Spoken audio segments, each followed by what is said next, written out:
সভার সম্মানিত সভাপতি উপস্থিত, আজকের জনসভার সম্মানিত বিশেষ অতিথি, প্রধান অতিথি, বিশেষ অতিথি, সকল সহযোগী সংগঠনের নেতৃবৃন্দ, সামনে প্রিয় জাকের ভাই বোনেরা, সবার প্রতি আমার সালাম, আসসালামু আলাইকুম ওয়া রাহমাতুল্লাহ।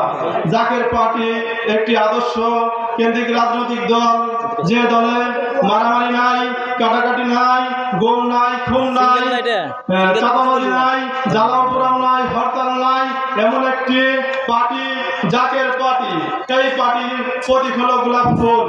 এই পার্টির চেয়ারম্যান মোস্তফা আমির ফয়সাল সাহেব একজন আদর্শবান নেতা। সেই নেতার আদর্শ নিয়েই প্রত্যেকটা জাকের পার্টির নেতা কর্মী আদর্শ হাত ধরে প্রত্যেকটা মাঠে চলমান রয়েছে।